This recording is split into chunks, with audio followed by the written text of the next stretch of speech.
ਇਹ ਹਫ਼ਤਾਵਾਰ ਬਾਈਬਲ ਦਾ ਦਰਸੀਵਾਰ ਸਪਲੇਨਫੀਲਡ Christian science church independent ਵੱਲੋਂ ਹੈ, ਜਿਹੜਾ ਨਿਊ ਜਰਸੀ, ਅਮਰੀਕਾ ਵਿੱਚ ਹੈ। ਹੋਰ ਮਾਲੂਮਾਤ ਲਈ ਤੁਸੀਂ ਸਾਡੀ ਵੈਬਸਾਈਟ ਵੇਖੋ www.plainfieldcs.com। ਇਹ ਸਬਕ 22 ਮਾਰਚ 2020 ਇਤਵਾਰ ਦੇ ਦਿਨ ਹਫ਼ਤੇ ਦੇ ਅਖੀਰ ਉੱਤੇ ਤੁਹਾਡੇ ਪੜ੍ਹਨ ਲਈ ਤਿਆਰ ਕੀਤਾ ਗਿਆ ਹੈ। ਮਜ਼ਮੂਨ, ਮਾਦਾ, ਸੁਨਹਿਰੀ ਮਤਨ, ਜ਼ਕਰੀਆ। ਐ ਬਨੀ ਆਦਮ, ਖੁਦਾਵੰਦ ਦੇ ਹਜ਼ੂਰ ਚੁੱਪ ਰਹੋ। ਜਵਾਬੀ ਪੜ੍ਹਾਈ। ਕਰੰਥੀਓ। ਬਲਕਿ ਜਿਵੇਂ ਲਿਖਿਆ ਹੈ ਉਂਝ ਹੀ ਹੋਇਆ ਕਿ ਜਿਹੜੀਆਂ ਸ਼ੈਵਾਂ ਨਾ ਅੱਖੀਆਂ ਨੇ ਵੇਖੀਆਂ, ਨਾ ਕੰਨਾਂ ਨੇ ਸੁਣੀਆਂ, ਨਾ ਬੰਦੇ ਦੇ ਦਿਲ ਵਿੱਚ ਆਈਆਂ, ਉਹ ਸਾਰੀਆਂ ਰੱਬ ਨੇ ਆਪਣੇ ਮੁਹੱਬਤ ਕਰਨ ਵਾਲਿਆਂ ਲਈ ਤਿਆਰ ਕਰ ਦਿੱਤੀਆਂ। ਪਰ ਸਾਡੇ ਉੱਤੇ ਰੱਬ ਨੇ ਉਹਨਾਂ ਨੂੰ ਰੂਹ ਦੇ ਪਾਰੋਂ ਜ਼ਾਹਿਰ ਕੀਤਾ। ਬਲਕਿ ਅਸੀਂ ਨਾ ਜਗ ਦਾ ਰੂਹ, ਬਲਕਿ ਉਹ ਰੂਹ ਪਾਇਆ ਜਿਹੜਾ ਰੱਬ ਵੱਲੋਂ ਹੈ, ਤਾਂ ਜੋ ਉਹਨਾਂ ਗੱਲਾਂ ਨੂੰ ਜਾਣੀਏ ਜਿਹੜੀਆਂ ਰੱਬ ਨੇ ਸਾਨੂੰ ਅਨਾਇਤ ਕੀਤੀਆਂ ਨੇ। ਤੇ ਅਸੀਂ ਉਹਨਾਂ ਗੱਲਾਂ ਨੂੰ ਉਹਨਾਂ ਲਫ਼ਜ਼ਾਂ ਵਿੱਚ ਬਿਆਨ ਨਹੀਂ ਕਰਦੇ ਜਿਹੜੇ ਇਨਸਾਨੀ ਹਿਕਮਤ ਨੇ ਸਾਨੂੰ ਸਿਖਾਏ ਨੇ, ਬਲਕਿ ਉਹਨਾਂ ਲਫ਼ਜ਼ਾਂ ਵਿੱਚ ਜਿਹੜੇ ਰੂਹ ਨੇ ਸਿਖਾਏ ਨੇ, ਤੇ ਰੂਹਾਨੀ ਗੱਲਾਂ ਦਾ ਰੂਹਾਨੀ ਗੱਲਾਂ ਨਾਲ ਮੁਕਾਬਲਾ ਕਰਦੇ ਹਾਂ।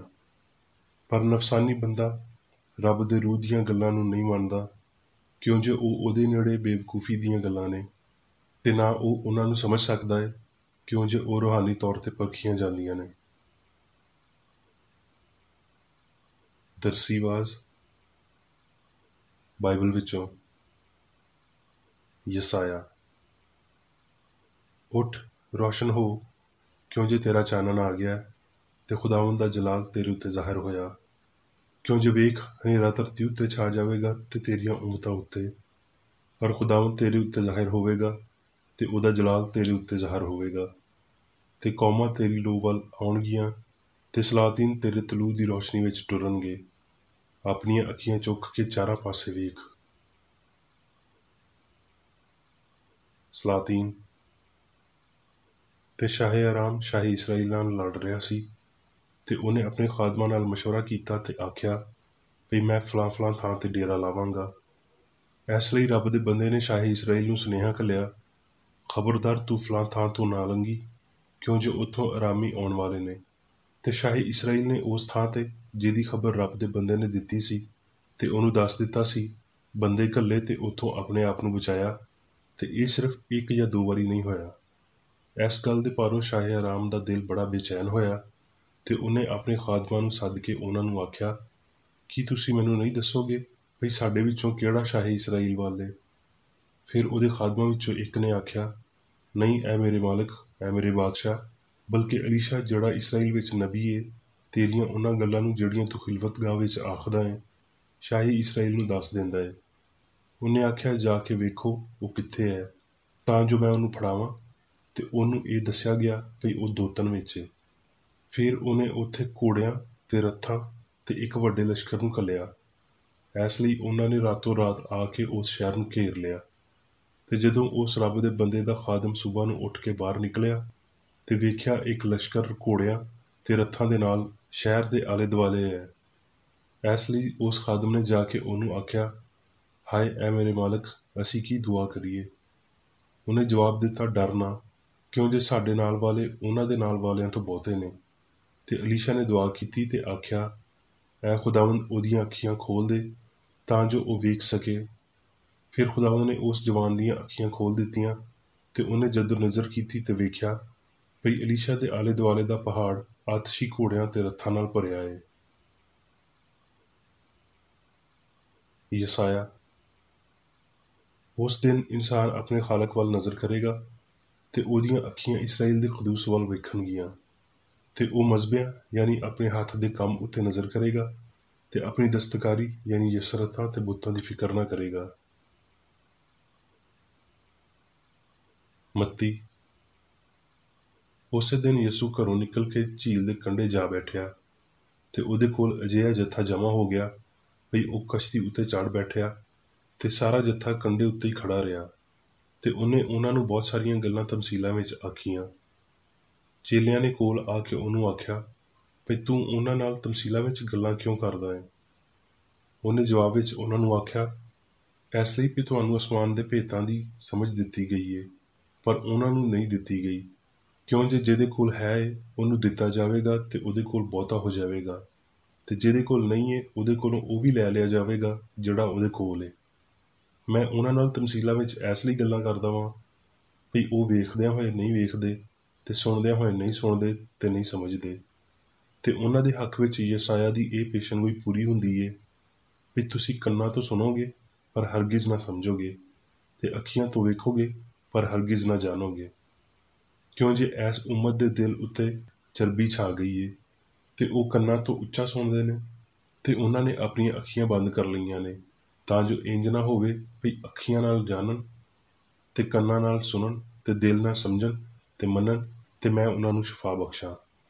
ਪਰ ਧੰਨ ਨੇ ਤੁਹਾਡੀਆਂ ਅੱਖੀਆਂ ਇਸ ਲਈ ਵੀ ਉਹ ਵੇਖਦੀਆਂ ਨੇ, ਤੇ ਤੁਹਾਡੇ ਕੰਨ ਇਸ ਲਈ ਵੀ ਉਹ ਸੁਣਦੇ ਨੇ।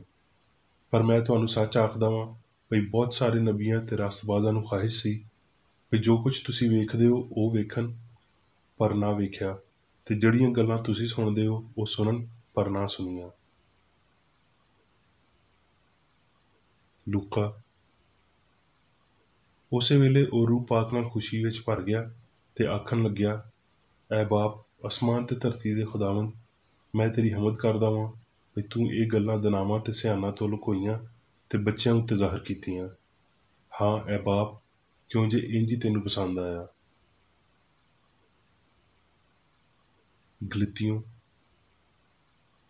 ਧੋਖਾ ਨਾ ਖਾਓ, ਰੱਬ ਮਜ਼ਾਕ ਵਿੱਚ ਨਹੀਂ ਉਡਾਇਆ ਜਾਂਦਾ। ਕਿਉਂ ਜੇ ਬੰਦਾ ਜੋ ਕੁਝ ਬੀਜਦਾ ਹੈ ਉਹੀ ਵੱਢਦਾ ਹੈ। ਜਿਹੜਾ ਕੋਈ ਆਪਣੇ ਬਦਨ ਲਈ ਬੀਜਦਾ ਹੈ ਉਹ ਬਦਨ ਤੋਂ ਹਲਾਕਤ ਦੀ ਫਸਲ ਵੱਢੇਗਾ, ਤੇ ਜਿਹੜਾ ਰੂਹ ਲਈ ਬੀਜਦਾ ਹੈ ਉਹ ਰੂਹ ਤੋਂ ਹਮੇਸ਼ਾ ਦੀ ਹਯਾਤੀ ਦੀ ਫਸਲ ਵੱਢੇਗਾ।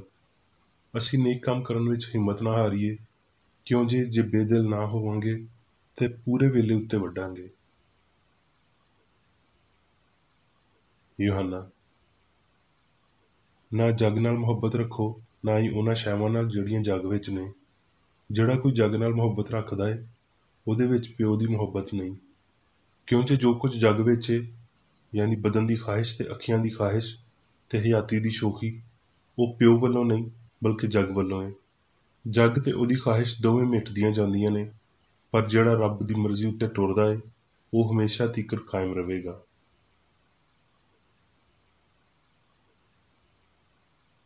ਹੁਣ ਮੈਂ ਮੇਰੀ ਬੇਕਰੇਡੀ ਦੀ ਲਿਖੀ ਹੋਈ ਕ੍ਰਿਸਚਨ ਸਾਇੰਸ ਦੀ ਦਰਸੀ ਕਿਤਾਬ ਸਾਇੰਸ ਤੇ ਸਿਹਤ ਆਇਤਾਂ ਦੀ ਕੁੰਜੀ ਦੇ ਨਾਲ ਵਿੱਚੋਂ ਲਈਆਂ ਹੋਈਆਂ ਲਿਖਾਈਆਂ ਪੜ੍ਹਾਂਗਾ। ਸਾਇੰਸ ਤੇ ਸਿਹਤ। ਰੂਹ ਯਾਨੀ ਰੱਬ ਨੇ ਸਾਰਿਆਂ ਨੂੰ ਆਪਣੇ ਆਪ ਤੋਂ ਤੇ ਆਪਣੇ ਆਪ ਵਿੱਚ ਬਣਾਇਆ।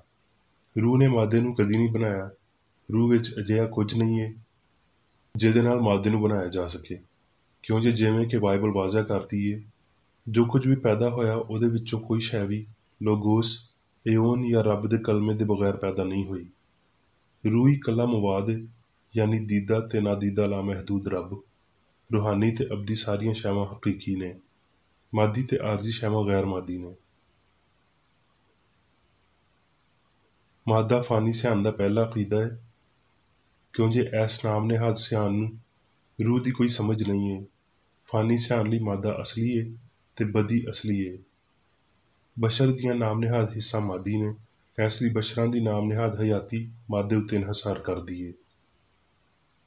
ਮਾਦੀ ਇਨਸਾਨ ਤੇ ਫਾਨੀ ਸਿਆਣ ਦੀ ਇਬਤਦਾ ਨੂੰ ਵਾਜ਼ਾ ਕਰਦਿਆਂ ਹੋਏ ਯਿਸੂ ਨੇ ਆਖਿਆ, ਤੁਸੀਂ ਮੇਰੀਆਂ ਗੱਲਾਂ ਕਿਉਂ ਨਹੀਂ ਸਮਝਦੇ? ਇਸ ਲਈ ਕਿ ਮੇਰਾ ਕਲਾਮ ਸੁਣ ਨਹੀਂ ਸਕਦੇ। ਤੁਸੀਂ ਆਪਣੇ ਪਿਓ ਅਬਲੀਸ ਬਦਕਾਰ ਵਿੱਚੋਂ ਹੋ ਤੇ ਆਪਣੇ ਪਿਓ ਦੀਆਂ ਖਾਹਿਸ਼ਾਂ ਨੂੰ ਪੂਰਾ ਕਰਨਾ ਚਾਹੁੰਦੇ ਹੋ। ਉਹ ਸ਼ੁਰੂ ਤੋਂ ਹੀ ਖੂਨੀ ਹੈ ਤੇ ਸੱਚਾਈ ਉੱਤੇ ਕਾਇਮ ਨਹੀਂ ਰਿਹਾ, ਕਿਉਂ ਜੇ ਉਹਦੇ ਵਿੱਚ ਸੱਚਾਈ ਹੈ ਹੀ ਨਹੀਂ। ਜਦੋਂ ਉਹ ਝੂਠ ਬੋਲਦਾ ਹੈ ਤੇ ਆਪਣੀ ਹੀ ਆਖਦਾ ਹੈ, ਕਿਉਂ ਜੇ ਉਹ ਝੂਠਾ ਹੈ ਬਲਕਿ ਝੂਠ ਦਾ ਪਿਓ ਹੈ।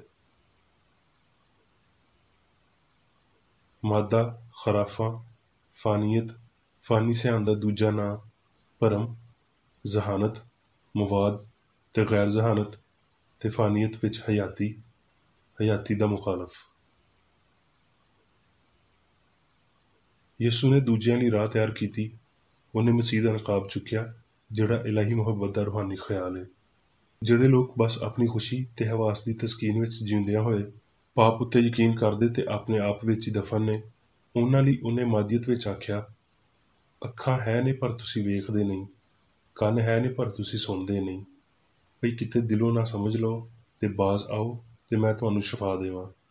ਉਹਨੇ ਤਾਲੀਮ ਦਿੱਤੀ ਭਈ ਮਾਦੀ ਹਿੱਸਾ ਸੱਚਾਈ ਨੂੰ ਤੇ ਉਹਦੀ ਸ਼ਿਫਾ ਦੇਣ ਵਾਲੀ ਤਾਕਤ ਨੂੰ ਚੁੱਪ ਕਰਾਉਂਦੀਆਂ ਨੇ।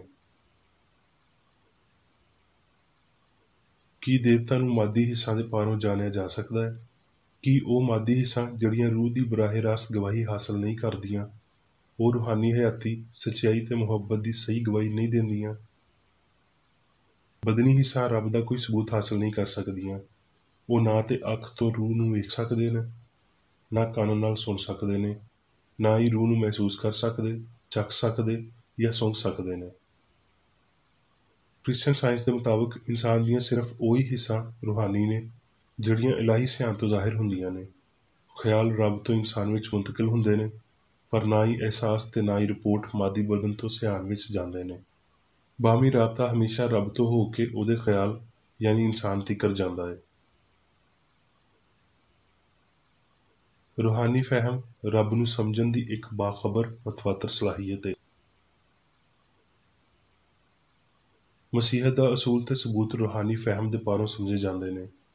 ਇਹਨਾਂ ਨੂੰ ਯਿਸੂ ਦੇ ਇਜ਼ਹਾਰ ਦੇ ਸਾਹਮਣੇ ਰੱਖਿਆ ਜਾਂਦਾ ਹੈ, ਉਹਦੇ ਬਿਮਾਰ ਨੂੰ ਸ਼ਿਫਾ ਦੇਣ, ਬਦਰੂਆਂ ਨੂੰ ਕੱਢਣ ਤੇ ਉਹ ਮੌਤ ਜਿਹੜਾ ਸਭ ਤੋਂ ਪਿਛਲਾ ਵੈਰੀ ਏ ਜਿਹਨੂੰ ਬਰਬਾਦ ਕੀਤਾ ਜਾਵੇਗਾ, ਇਹਨੂੰ ਬਰਬਾਦ ਕਰਨ ਦੇ ਪਾਰੋਂ ਮਾਦੇ ਤੇ ਇਹਦੇ ਨਾਮ ਨਿਹਾਦ ਕਾਨੂੰਨਾਂ ਲਈ ਉਹਦੀ ਲਾਪਰਵਾਹੀ ਵਿਖਾਉਂਦੇ ਨੇ। ਇਹ ਭਰੋਸਾ ਵੀ ਮਾਦਾ ਸੋਚਦਾ, ਵੇਖਦਾ ਜਾਂ ਮਹਿਸੂਸ ਕਰਦਾ ਏ, ਇਸ ਭਰੋਸੇ ਨਾਲੋਂ ਬਹੁਤਾ ਅਸਲੀ ਏ ਵੀ ਮਾਦਾ ਮਜ਼ਾ ਲੈਂਦਾ ਤੇ ਦੁੱਖ ਸਹਿੰਦਾ ਏ। ਇਹ ਫਾਨੀ ਅਕੀਦਾ ਜਿਹਦਾ ਉਲਟ ਨਾ ਇਨਸਾਨ ਜਾਂ ਗਲਤੀ ਏ ਆਖ ਰਿਹਾ ਏ। ਮਾਦੇ ਵਿੱਚ ਜ਼ਹਾਨਤ ਤੇ ਅਹਿਸਾਸ ਹੁੰਦਾ ਏ, ਹਿੱਸਾ ਮਹਿਸੂਸ ਕਰਦੀਆਂ ਨੇ, ਦਿਮਾਗ ਸੋਚਦਾ ਤੇ ਪਾਪ ਕਰਦਾ ਏ।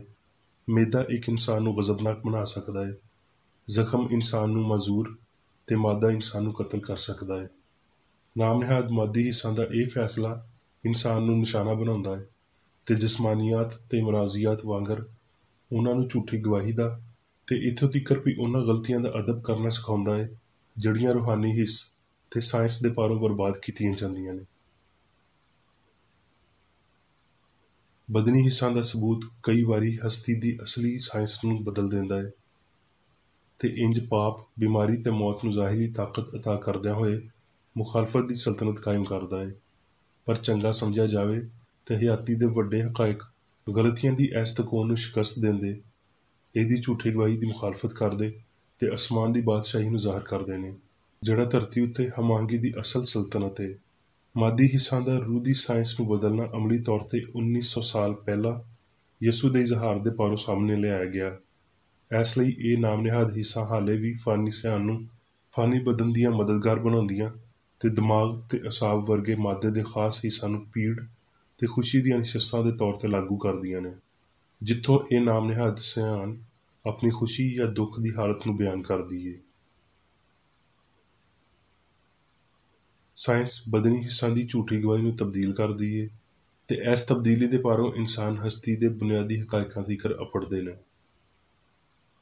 ਸਿਹਤ ਮਾਦੇ ਦੀ ਹਾਲਤ ਨਹੀਂ ਬਲਕਿ ਸਿਆਣ ਦੀ ਹਾਲਤ ਏ ਤੇ ਨਾ ਹੀ ਮਾਦੀ ਹਿੱਸਾਂ ਸਿਹਤ ਦੇ ਮੌਜੂ ਉੱਤੇ ਭਰੋਸੇ ਦੇ ਕਾਬਲ ਗਵਾਹੀ ਪੇਸ਼ ਕਰ ਸਕਦੀਆਂ ਨੇ।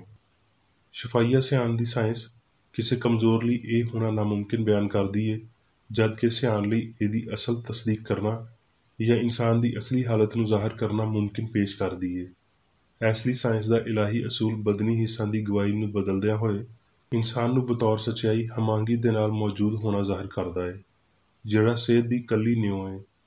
ਤੇ ਇੰਜ ਸਾਇੰਸ ਸਾਰੀ ਬਿਮਾਰੀ ਤੋਂ ਇਨਕਾਰ ਕਰਦੀ, ਬਿਮਾਰ ਨੂੰ ਸ਼ਿਫਾ ਦਿੰਦੀ, ਝੂਠੀ ਗਵਾਹੀ ਨੂੰ ਬਰਬਾਦ ਕਰਦੀ ਤੇ ਮਾਦੀ ਮੰਤਕ ਦੀ ਤਰਦੀਦ ਕਰਦੀ ਏ। ਇਹ ਸਮਝਣਾ ਵੀ ਸਿਆਣ ਲਾਮਹਿਦੂਦ ਏ, ਮਾਦੀਅਤ ਵਿੱਚ ਜਕੜੀ ਨਹੀਂ, ਵੇਖਣ ਤੇ ਸੁਣਨ ਲਈ ਅੱਖ ਤੇ ਕੰਨ ਦੀ ਮੁਤਾਜ ਨਹੀਂ, ਨਾ ਹੀ ਤਾਕਤ ਹਰਕਤ ਲਈ ਪੱਠਿਆਂ ਤੇ ਹੱਡੀਆਂ ਉੱਤੇ ਇਨਹਿਸਾਰ ਕਰਦੀ ਏ। ਸਿਆਣ ਉਸ ਸਾਇੰਸ ਵੱਲ ਇੱਕ ਕਦਮ ਏ ਜਿਹਦੇ ਪਾਰੋਂ ਅਸੀਂ ਫਿਤਰਤ ਤੇ ਵਜੂਦ ਦੇ ਬਾਰੇ ਜਾਣ ਸਕਦੇ ਹਾਂ। ਗੁਲਾਮ ਬਣਾਉਣ ਵਾਲੀਆਂ ਹਿੱਸਾਂ ਦੇ ਦਾਅਵਿਆਂ ਤੋਂ ਇਨਕਾਰ ਤੇ ਉਹਨਾਂ ਨੂੰ ਬਰਤਰਫ ਕੀਤਾ ਜਾਣਾ ਚਾਹੀਦਾ ਹੈ। ਇਲਾਹੀ ਸਿਆਣ ਦੇ ਕਾਨੂੰਨ ਨੂੰ ਇਨਸਾਨ ਦੀ ਕੈਦ ਨੂੰ ਖਤਮ ਕਰਨਾ ਚਾਹੀਦਾ ਹੈ, ਨਹੀਂ ਤੇ ਇਨਸਾਨ ਦੇ ਗੈਰ ਮੁਨਫਿਕ ਹਕੂਕ ਤੋਂ ਲਾਇਲਮੀ ਤੇ ਨਾ ਉਮੀਦ ਗੁਲਾਮੀ ਦੀ ਮਹਿਕੂਮੀ ਨੂੰ ਜਾਰੀ ਰੱਖੇਗਾ, ਕਿਉਂ ਜੇ ਕੁਝ ਅਵਾਮੀ ਉਸਤਾਦ ਇਲਾਹੀ ਤਾਕਤ ਨਾਲ ਲਾਇਲਮੀ ਦੀ ਇਜਾਜ਼ਤ ਦਿੰਦੇ ਨੇ, ਯਾਨੀ ਅਜਿਹੀ ਲਾਇਲਮੀ ਜਿਹੜੀ ਇਨਸਾਨ ਦੀ ਗੁਲਾਮੀ ਦੇ ਦੁੱਖਾਂ ਦੇ ਤਸਲਸੁਲ ਦੀ ਨਿਉ ਹੈ। ਜੱਗ ਦੇ ਵਾਸੀਓ, ਰੱਬ ਦੇ ਬੱਚਿਆਂ ਦੀ ਜਲਾਲੀ ਆਜ਼ਾਦੀ ਨੂੰ ਕਬੂਲ ਕਰੋ ਤੇ ਆਜ਼ਾਦ ਹੋਵੋ। ਇਹ ਤੁਹਾਡਾ ਇਲਾਹੀ ਹੱਕ ਹੈ। ਮਾਦੀ ਹਿੱਸ ਦੇ ਵਹਿਮ ਨੇ, ਨਾ ਕਿ ਇਲਾਹੀ ਕਾਨੂੰਨ ਨੇ, ਤੁਹਾਨੂੰ ਬੰਨ੍ਹਿਆ ਹੋਇਆ ਹੈ, ਤੁਹਾਡੇ ਆਜ਼ਾਦ ਹਿੱਸਿਆਂ ਨੂੰ ਜਕੜਿਆ ਹੋਇਆ ਹੈ, ਤੁਹਾਡੀ ਸਲਾਹੀਅਤਾਂ ਨੂੰ ਫੜ ਕੇ ਰੱਖਿਆ ਹੈ, ਤੁਹਾਡੇ ਜਿਸਮ ਨੂੰ ਮਾੜਾ ਕੀਤਾ ਹੋਇਆ ਹੈ ਤੇ ਤੁਹਾਡੀ ਹਸਤੀ ਵਾਲੀ ਤਖਤੀ ਨੂੰ ਖਰਾਬ ਕਰਕੇ ਰੱਖਿਆ ਹੈ। ਸਿਆਣ ਬਦਨੀ ਹਿੱਸਾਂ ਦੀ ਮਾਲਕ ਹੈ ਤੇ ਬਿਮਾਰੀ, ਪਾਪ ਤੇ ਮੌਤ ਨੂੰ ਫਤਹ ਕਰ ਸਕਦੀ ਹੈ। ਐਸ ਰੱਬ ਦੇ ਦਿੱਤੇ ਹੋਏ ਇਖਤਿਆਰ ਦੀ ਮਸ਼ਕ ਕਰੋ, ਆਪਣੇ ਬਦਨ ਦੀ ਮਲਕੀਅਤ ਰੱਖੋ ਤੇ ਇਹਦੇ ਅਹਿਸਾਸ ਤੇ ਅਮਲ ਉੱਤੇ ਹੁਕਮਰਾਨੀ ਕਰੋ। ਰੂਹ ਦੀ ਕੂਵਤ ਵਿੱਚ ਜਾਗੋ ਤੇ ਉਹ ਸਭ ਕੁਝ ਜਿਹੜਾ ਚੰਗਿਆਈ ਵਰਗਾ ਨਹੀਂ, ਉਹਨੂੰ ਰੱਦ ਕਰ ਦਿਓ। ਰੱਬ ਨੇ ਇਨਸਾਨ ਨੂੰ ਐਸ ਕਾਬਲ ਬਣਾਇਆ ਹੈ ਤੇ ਕੋਈ ਵੀ ਸ਼ੈ ਐਸ ਕਾਬਲ ਤੇ ਤਾਕਤ ਨੂੰ ਵਿਗਾੜ ਨਹੀਂ ਸਕਦੀ ਜਿਹੜੀ ਇਲਾਹੀ ਤੌਰ ਤੇ ਇਨਸਾਨ ਨੂੰ ਦਿੱਤੀ ਗਈ ਹੈ।